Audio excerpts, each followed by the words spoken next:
Avengers doomsday जो कि इसी साल 18 दिसंबर को रिलीज हो रही है। और इतनी सारी मार्वल ने फ्लॉप मूवी और सीरीज दी हैं, उसके बाद भी इस मूवी की हाइप पूरी आसमान छू रही है। FRK जो कि इंडिया में इतने बड़े सुपरस्टार हैं, मुझे आपको बताने की ज़रूरत नहीं है। हाल ही में उन्होंने 2 ऐसी मूवीज दी हैं जिन्होंने 1000+ करोड़ से ज़्यादा बॉक्स ऑफिस कलेक्शन किया हुआ है। और उनकी मोस्ट अवेटेड मूवी किंग भी इसी साल रिलीज हो रही है। और तुम्हें पता है वो कब रिलीज हो रही है? 24 दिसंबर, सिर्फ डूम्सडे से एक हफ्ते बाद। और इंडिया में लोगों का रिएक्शन क्या है? तो लोगों को लगता है कि FRK ने ये सिर्फ मार्केटिंग के लिए किया है, यानी कि इंडिया में भी किसी को नहीं भरोसा कि डूम्सडे के सामने किंग टिक पाएगी या नहीं। एक छोटी सी गलती और पूरी की पूरी ऑडियंस किंग को छोड़कर डूम्सडे देखने चली जाएगी। तो तुम इसी से अंदाज़ा लगा सकते हो कि अवेंजर्स डूम्सडे की हाइप कितनी ज़्यादा है। और वहीं अगर इंडिया में बात करें तो इंडिया में सिर्फ एक ही सक्सेसफुल सुपर हीरो फ्रेंचाइजी हमें देखने को मिली है, जो कि है क्रिस। क्रिस मूवी के देखें तो टेक्निकली 3 पार्ट आ चुके हैं। कोई मिल गया, क्रिस और क्रिस 3। और इन तीनों के पार्ट के बीच में काफ़ी लंबा गैप हमें देखने को मिला है। और इसका रीज़न क्या है कि हम सबको पता है। और इसके पार्ट 4 का इंतजार हम सब बेसब्री से कर रहे हैं। पूरे के पूरे Indian superhero audience Krrish 4 के पार्ट 4 का इंतजार कर रही है।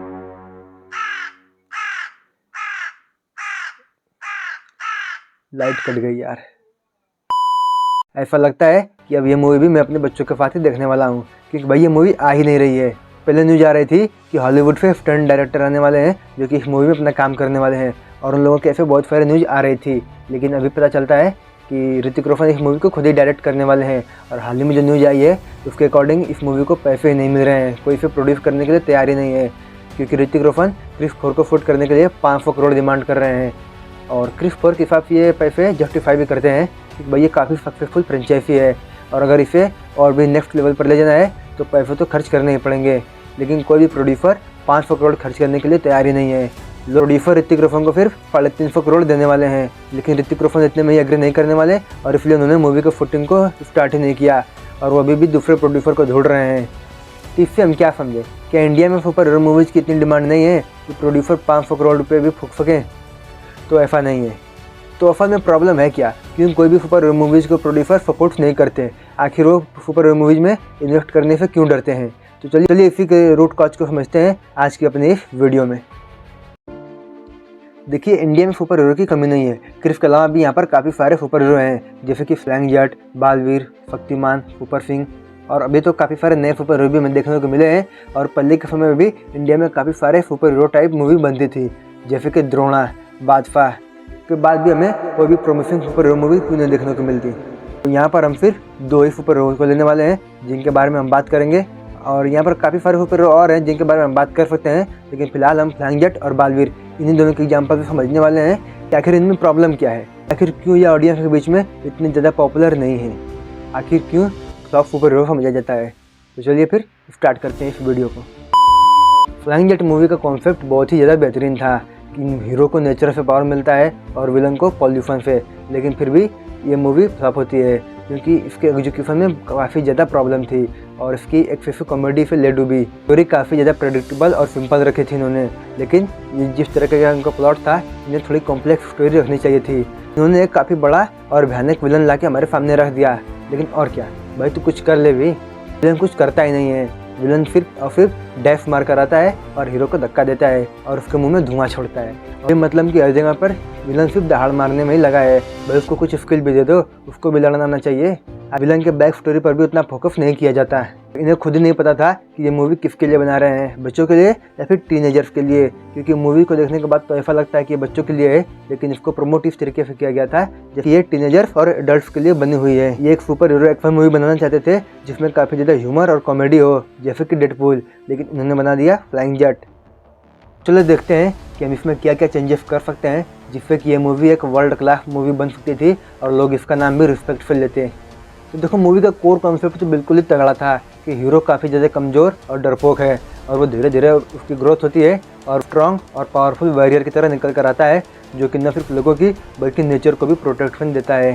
तो इस मूवी में हमें सबसे पहले कॉमेडी को बहुत ही ज़्यादा कम करना है। बिल्कुल ख़त्म नहीं करना है, लेकिन हाँ कम करना है, और इसके कार्टूनिश स्टाइल को बिल्कुल ही ख़त्म कर देना है। मतलब ये मूवी यार, तुम इतनी सीरियस मूवी बना रहे हो और तुम इसको एकदम कार्टूनिश रखोगे। इसके टोन को हम सीरियस और इंस्पिरेशनल रखने वाले हैं, जैसे कि 2.0 मूवी की थी। हमारे हीरो की ओरिजिन स्टोरी तो काफ़ी ज़्यादा स्ट्रॉन्ग है कि स्टार्टिंग में वो एक वीक और डरपोक आदमी था, लेकिन वो एक स्ट्रॉन्ग हीरो बनता है। और उसमें मैं ज़्यादा चेंजेस करने की ज़रूरत नहीं है, लेकिन हमें जो चेंजेस करने हैं वो ये कि हमें उस रिलीजियस पेड़ के भी हिस्ट्री के बारे में बताना चाहिए कि आखिर किस तरीके से उस पेड़ के अंदर इतनी शक्तियाँ हैं जो उसने फ्लैंक जेट को दे दी, और उस पेड़ की वजह से आखिर राका को क्यों शक्तियाँ मिली। और हाँ, ये कोई सस्ता एनिमेशन लगाकर उसकी पूरी स्टोरी को ख़त्म करने की ज़रूरत नहीं है, हम इसको अच्छे तरीके से एक्सप्लेन कर सकते हैं। मूवी में इसका एक अच्छा खासा पार्ट हो सकता है। हीरो के अंदर उसके इनर कॉन्फ्लिक्ट्स भी दिखा सकते हैं कि किस तरीके से वो अपने अंदर ही खुद से लड़ाई कर रहा है। उन्होंने विलन तो काफ़ी अच्छा चूज़ किया था, लेकिन उसको एग्जीक्यूट नहीं कर पाए थे। हमें विलन को काफ़ी ज़्यादा स्ट्रॉन्ग बनाना है और उसको पास स्किल्स भी होनी चाहिए लड़ने के लिए। पॉल्यूशन से जो उसको पावर मिलती है ये बिल्कुल ही अच्छा कॉन्सेप्ट है, लेकिन हर फाइट में उसकी पावर बढ़नी चाहिए कि हर फाइट के बाद काफ़ी ज़्यादा ही डिस्ट्रक्शन हमें देखने को मिलता है। और क्योंकि इतना ज़्यादा डिस्ट्रक्शन हो रहा है तो पॉल्यूशन का लेवल भी ऑटोमेटिक ही बढ़ना चाहिए, और जिस तरह पॉल्यूशन का लेवल बढ़ता जा रहा है उस तरीके से फ्लैंक जेट को पावर भी मिलनी चाहिए।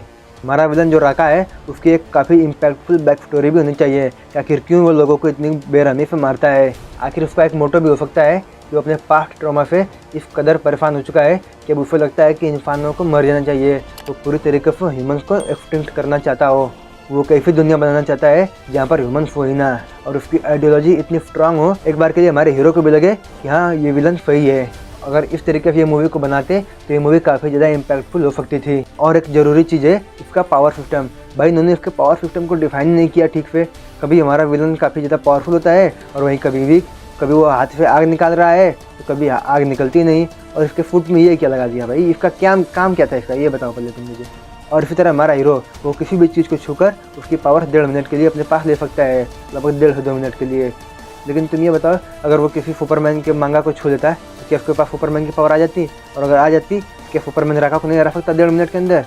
भाई इन्होंने पावर सिस्टम को पूरी तरीके से बर्बाद कर रखा है फ्लैंक जेट मूवी में।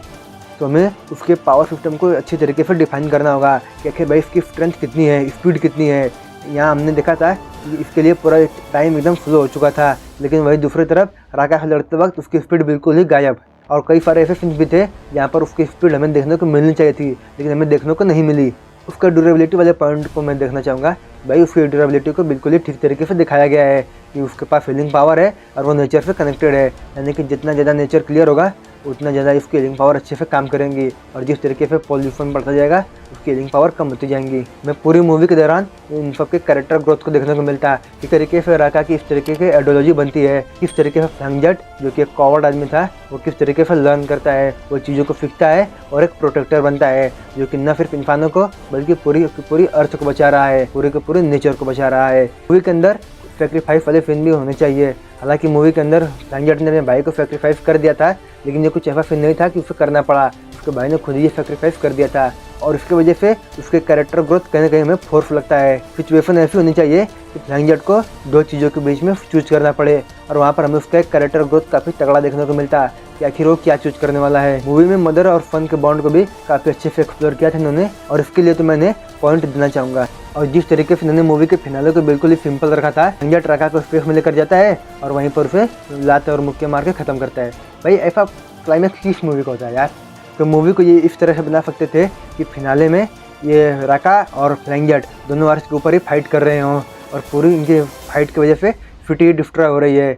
तो अगर तुम ध्यान से देखो तो फ्लैंक जेट के पास जो पावर्स है वो क्रिस से भी ज़्यादा हैं। और क्रिस मूवी में हमने देखा था जब वो कार से फाइट करता है तो किस तरीके से पूरी सिटी का एक पोर्शन ही तबाह हो जाता है।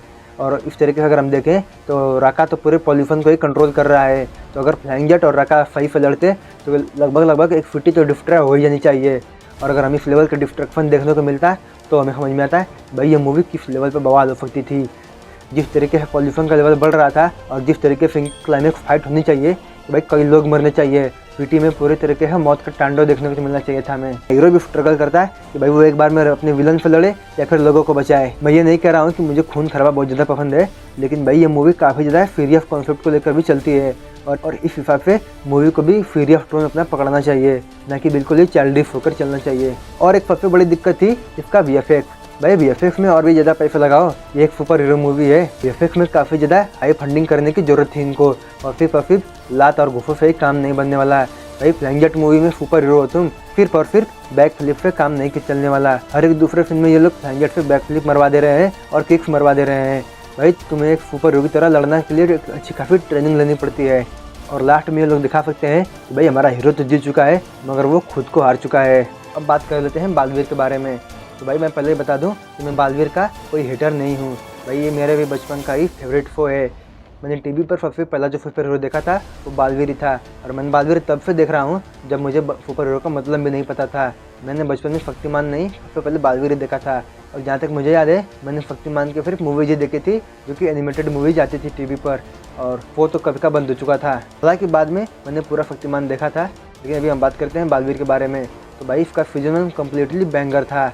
हालांकि वो सिर्फ बच्चों के लिए बना था और इसीलिए काफ़ी सारे लोगों को वो पसंद नहीं आ सकता है। भाई ये क्या ही बाबा फिर तुमने बना दिया है। लेकिन हम इस बात को भी नहीं भूल सकते कि उसकी टारगेट ऑडियंस बच्चे थे और उस टाइम पर बालवीर की टीआरपी को तुम जाकर देख सकते हो, बिल्कुल ही छप्पर फाड़ आती थी।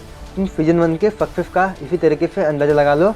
भाई इसने 1111 एपिसोड दिए हैं और वहाँ पर भी इन्हें टीआरपी में कोई प्रॉब्लम नहीं आ रही थी, बल्कि उन्होंने उस नंबर को चुना कि वहीं पर हम इस शो को बंद करते हैं। और अभी भी मेरी काफ़ी सारी मेमोरीज है जो कि बालवीर की सीजन 1 से जुड़ी हुई हैं। जैसे कि जब मुझे पहली बार मालूम पड़ा था कि बालवीर का फूड आगे जाकर चेंज हो जाएगा, तो मैं मान ही नहीं रहा था कि भाई ऐसा भी कुछ होने वाला है। लेकिन जब मैंने बालवीर के फूड को चेंज होते हुए देखा और उसके प्रोमो को टीवी पर देखा, तो भाई वो मेरे लिए कुछ ऐसा मोमेंट था जैसे कि बिल्कुल ही पीक सिनेमा है। तो फिर प्रॉब्लम कहाँ पर हुई? तो प्रॉब्लम होती है बालवीर रिटर्न से, क्योंकि इन्होंने इस शो को इस तरीके से प्रमोट किया है कि भाई ये टीनेजर्स और एडल्ट्स के लिए है और साथ ही से बच्चे भी देख सकते हैं। और ये इसकी सबसे बड़ी प्रॉब्लम बन जाती है कि भाई ये ना बच्चों को अपील कर पाते हैं और ना ही टीनेजर्स को। जिन टीनेज ऑडियंस को ये कैप्चर करना चाहते हैं वो पहले ही मार्वल और डीसी की मूवीज देख रहे हैं, तो इतना तो कंफर्म था कि वो कंपेरिजन करेंगे और उन्होंने किया भी और उसमें इन्होंने हक दिया। मैं इस बात के लिए इनकी कंप्लेन नहीं कर रहा हूँ कि ये एक टीवी शो है और इसके पास काफ़ी लिमिटेड बजट है। मैं कंप्लेन इसलिए कर रहा हूँ कि भाई तुम कंटिन्यूटी ही मेंटेन नहीं कर पा रहे हो। तुम एक अच्छी स्टोरी लिख सकते हो जो कि ऑडियंस को ग्रैब करके रख सके। लो बजट के अंदर भी काफ़ी बेहतरीन एक्शन देखने को हमें मिल सकता है और इसके काफ़ी सारे एग्जाम्पल हम पहले ही देख चुके हैं। यहाँ तक कि इन्होंने पावर सिस्टम में भी कंटिन्यूटी नहीं मेंटेन की।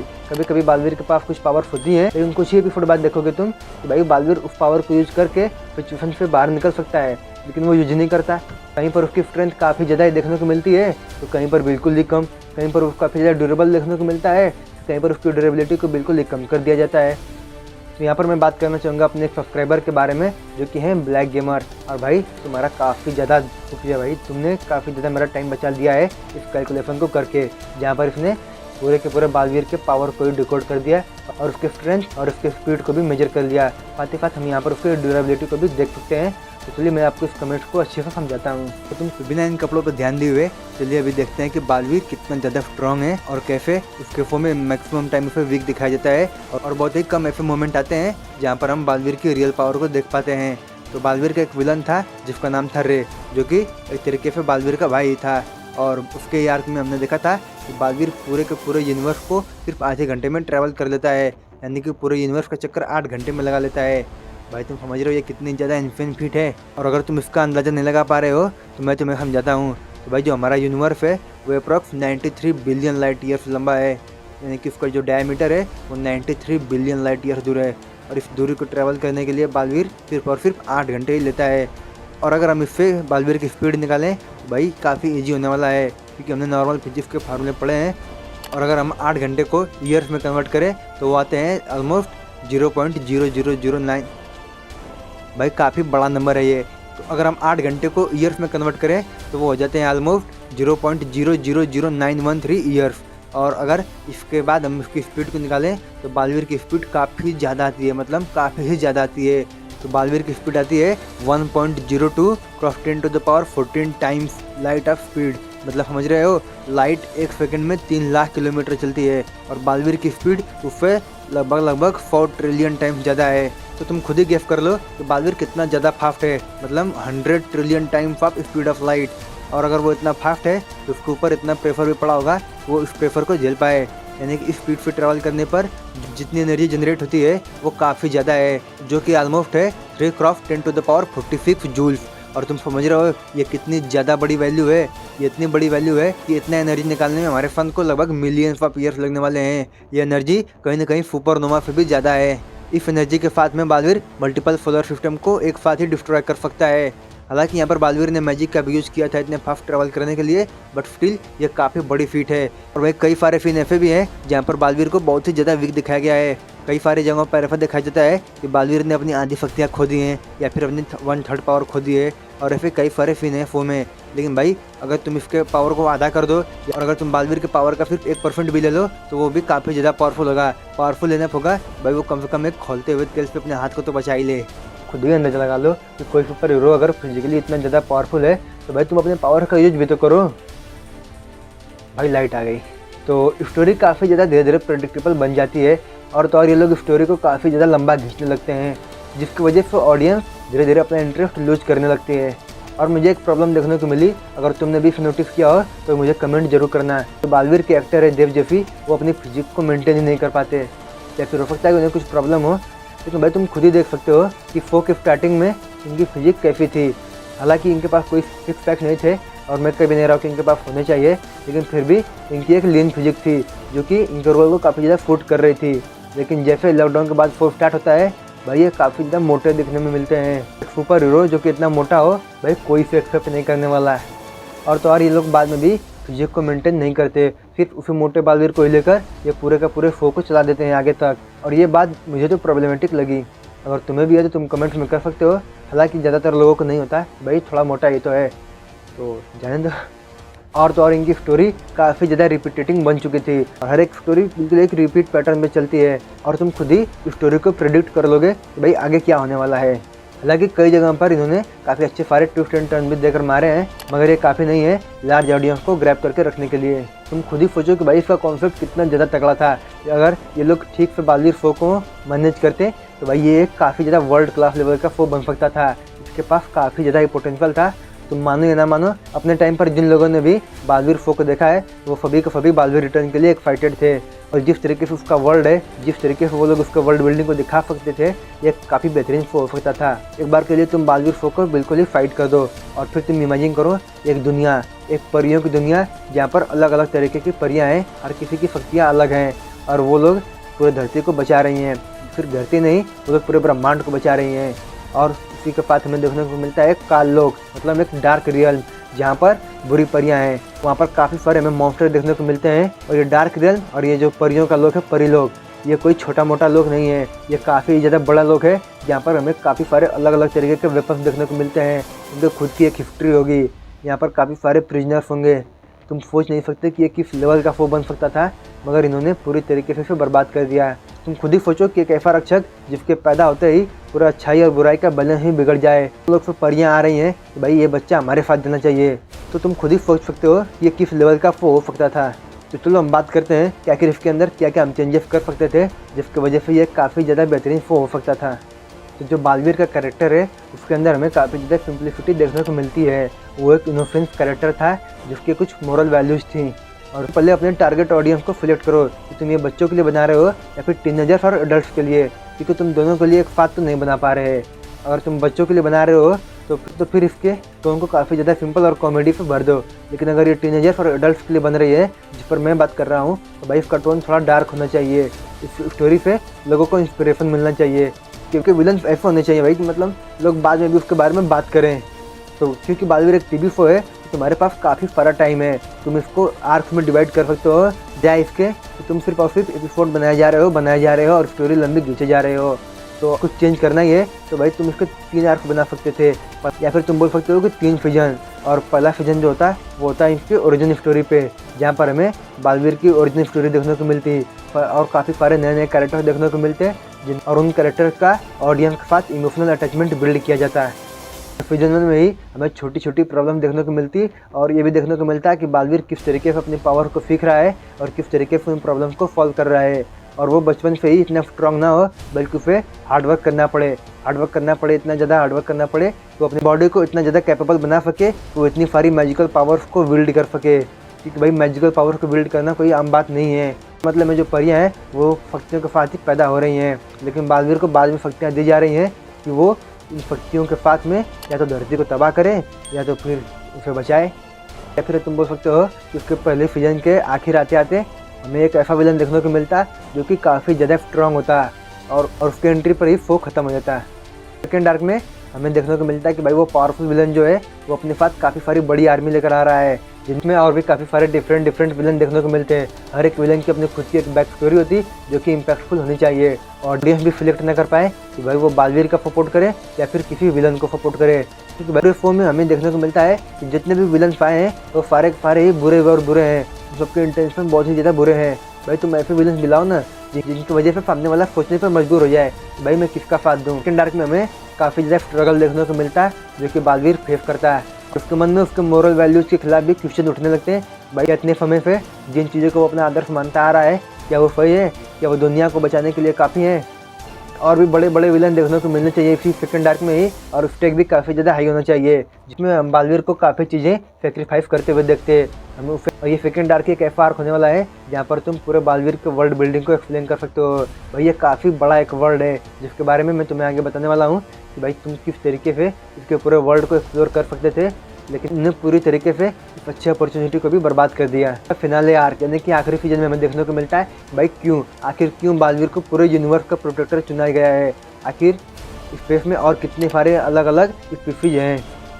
एक ऐसा विलन देखने को मिलता है जिसे कि बालवीर अकेले तो नहीं हरा सकता, और इस वजह से उसे अलग अलग स्पीशीज का साथ लेना पड़े।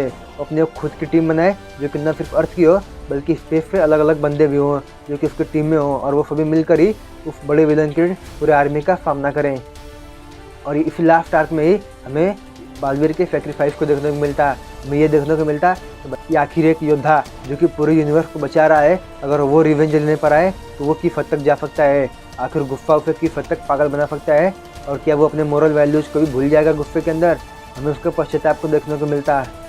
हम ये दिखा सकते हैं कि एक ऐसा वॉरियर जो कि पूरे के पूरे यूनिवर्स को प्रोटेक्ट कर रहा है, अगर वो गुस्सा हो तो वो किस हद तक जा सकता है। अगर वो बदला लेने पर आए तो कितनी तबाही मचा सकता है। अगर वो अपने मोरल वैल्यूज़ को भूल जाए तो वो किस हद तक जा सकता है। और इन सब के बाद जब उसे इन चीज़ों का एहसास हो तो हम उसके एक रिग्रेट आर्क को भी दिखा सकते हैं, किस तरीके से वो फिर अपने किए पर पछतावा है।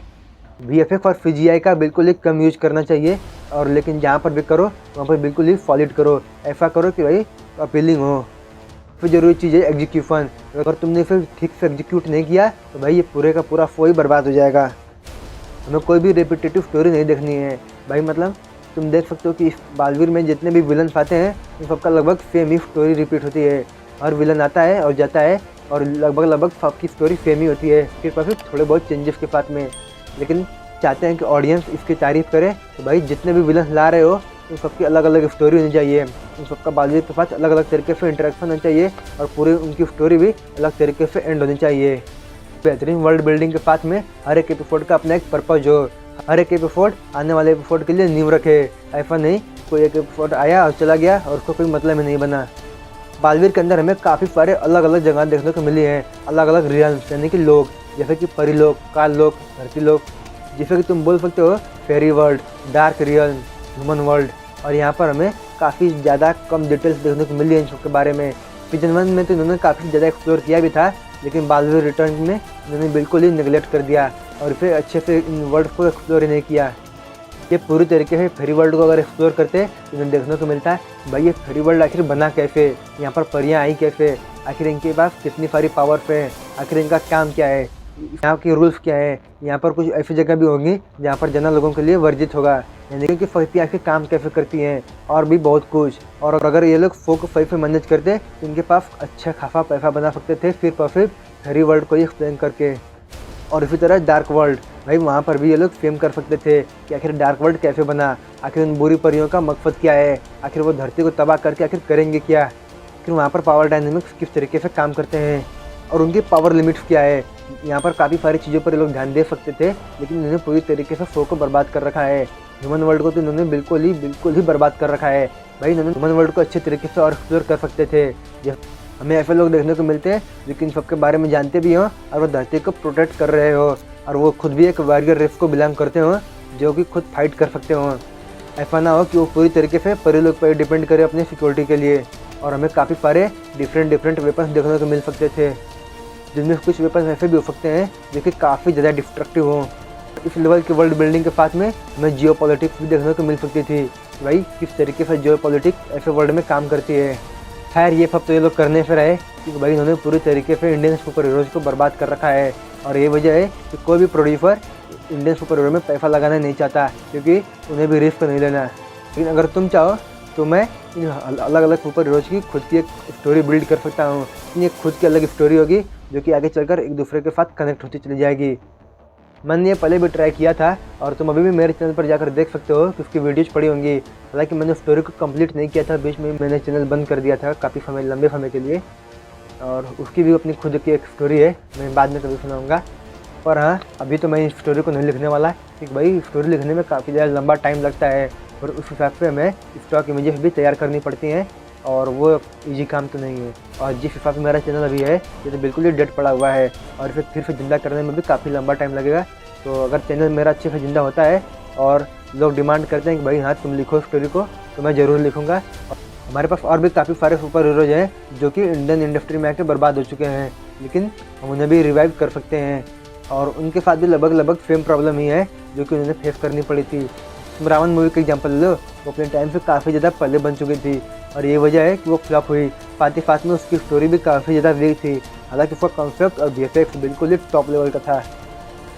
पर कोई नहीं, अभी अपने वीडियो को यहीं पर रोकते हैं। तो चलिए अभी मिलते हैं अब आपसे नेक्स्ट वीडियो में, तब तक के लिए बाय बाय।